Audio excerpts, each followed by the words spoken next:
trees that we talked about, the cotton trees, and put it on there. Those are the beds. And those are the family graves that you see in the center. If you keep it tall, that hole in the living room, those are family graves. They found, in this one they found 7 skeletons. The one in the corner they found 13, and so on. Obviously all these are taken. If you have chance on your vacations to go to the Maya Museum in Cancun, I highly recommend it because you see all the stuff they found here.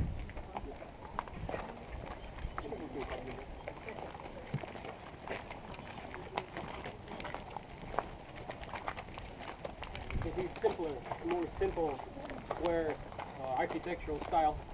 Coba, it's Petén, is a style of architecture. Petén is related to central Guatemala's architectural style, like the one in Tikal.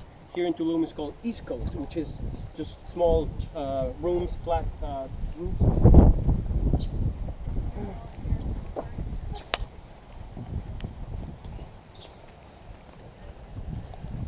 An orange Oreo.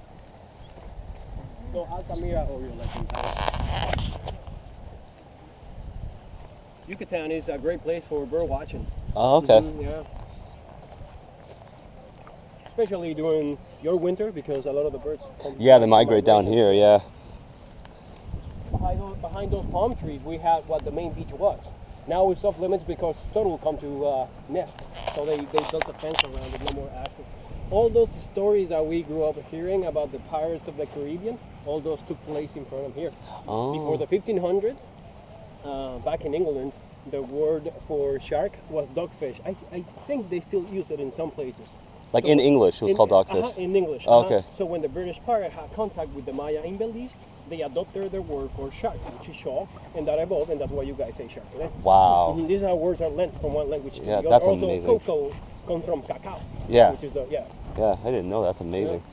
Yeah. It's this is studied by paleo linguistics. It's let's say that the Maya from Guatemala and the Maya from Mexico, they share the same word for wheel. Just to say an example, but they have a different word for plow. That means that somewhere in history between the discovery of the wheel and the invention of the plow, those two groups went separate ways. Mm-hmm. And that applies to every language in the world. Oh yeah, no, sure. That thin line of waves that you see in the back is the Mesoamerican reef. That's where you snorkel with the turtles, just a bit farther down in Akumal. It's 1,000 kilometers, 600 miles of reef. Second largest in the world, right? Second largest after Australia. Mm-hmm. I don't know how long Australia is, but I know this one is 1,000 kilometers. This is the biggest palace, called the House of the Halachwinik. Halachwinik is the name that the rulers obtained during the post-classic, which is the time around that Tulum was.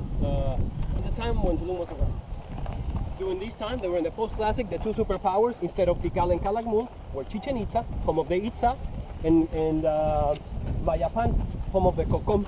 And between 1194 and 1205, both cities engaged in a series of battles until the Kokom destroyed Chichen Itza, and they took control of northern Yucatan.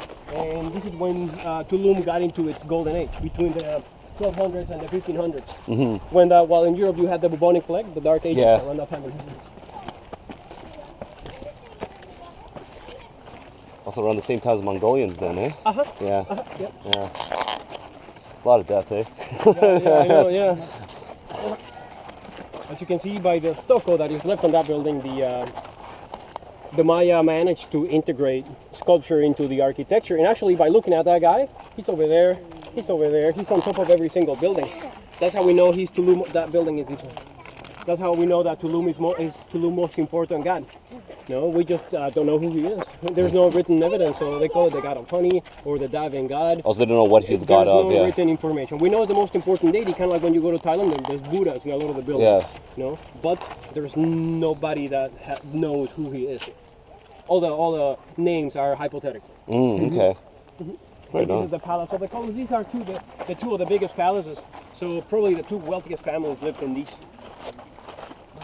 As you can see, they have great watering system. Yeah. As you can see by the late architecture in Tulum, the Maya they're kind of cheated a little bit. You have no big animals and you're carrying things. It's a lot easier. All the well-carved stones are on the outside, and inside there's a lot of filling, as you can see. So there's no monolithic rocks like the Egypt, for example. And this is the religious area of the city, as you can see, was surrounded by a wall. It was like the temple that you climb in Kobe, it's a big one, kind of restricted to access. But it's again, they're called weeks.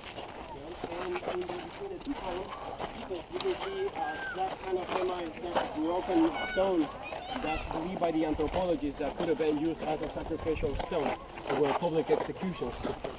As a symbol of power, While in France they were using the guillotine, down here they were using the obsidian blade and the silex axe. Now we know these by the cuts on the different skeletons. Again, they found a tomb under the stairs when they found somebody, again with no inscription. So during the post-classic, very little inscriptions in the buildings, unlike Belize and Guatemala where you have all these glyphs on the buildings that kind of tell you the use of the property. Why is the building facing that way? Because when the sun goes down, that's the only time you can pretty much look at it to do the rituals in the afternoon. Different societies, different needs. The river that we swim today is 141 miles. Part of it empties under the building, and it creates a gap. This fresh water creates a gap. This building? Okay. So apparently the building was also used as a navigation marker. You had to align with the building to be able to sail without hitting the reef. No, it's a very shallow reef. Some parts, if you're snorkeling, you almost touch it with your belly. So yeah. As you can see, Tulum is very compact. These are the only main buildings, but you can see the difference of how they've been excavated and put back together. These were actually found like the ones in Cova, like those mounds that you see, full of rocks and trees. So imagine all the work that it took. It wasn't until there was a war between the Maya and the Mexican government just fighting for their rights, for their land, and they took control of Tulum, used it as a war base, and it wasn't not given back to the government until 1936. So just around the corner in time. So, and this is when they finally sent some real archaeologists to do the first. Thompson was the first. He was an American archaeologist. He's like the father of archaeology down here in Mexico. He's like the and mostly he's like the Indiana Jones of that time. Yeah.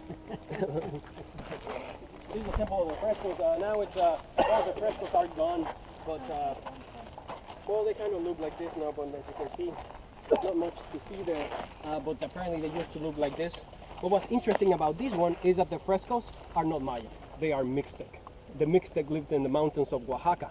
That's about 1,000 kilometers away from here. So again, it tells us of the contact between the different societies back then. It's kind of like walking in New York and finding a Chinese temple. Yeah. With different architecture. Yeah. Something that shouldn't belong there. Huh? It's something that shouldn't belong there, right? Exactly. Yeah. Exactly.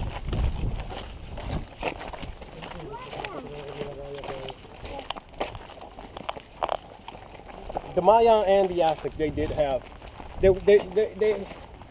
were around at the same time, just the Golden Age took time at different times. Yeah, but they had contact with each other, right? Kind of like the Roman, the Greek, the Egyptian, that they were. Yeah, they had contact. They were all connected. It's like the Chinese and the Romans, right? Yeah, they had with contact. a trading route that went all the way from Central Mexico all the way to Central America. There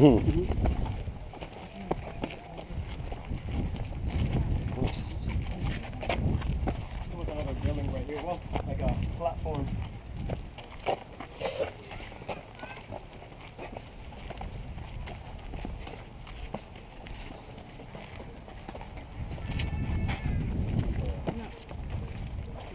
Pregunté para comprar cines. Pero que no haya nadie.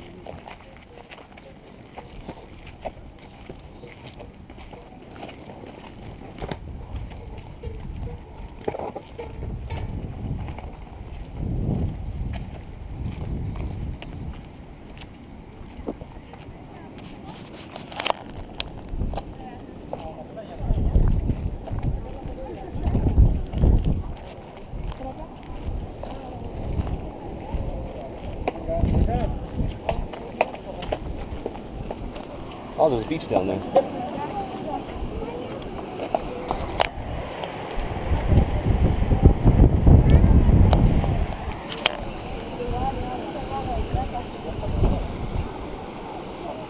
Well, the access to the beach is through those stairs. If you guys want to walk around, over if you have helmet, you walk behind this building, you can see the main picture as well. So why don't you guys take the rest of the time to wander around by yourselves, and or if you want to go out, drink a few beers, or do some shopping, and meet me back at the restaurant. Okay. So good. The restaurant is a straight shot from here. You just gotta have a map right here. At 5:10? Yeah, 5:10 we'll meet over there. So we're standing right here. The restaurant is back here, so we got here. We went around this way. We got through here. We cut through the market here. And we're standing right here right now. So to get back out, get back to the main street, walk either left or right. And you have to go out and around the wall on the outside back to the middle. So it's straight from here. Just gotta go around this way or this way. So once we get outside, yeah, just go. Sound good? Talk to you guys back there. Excellent. Thank you. Look at the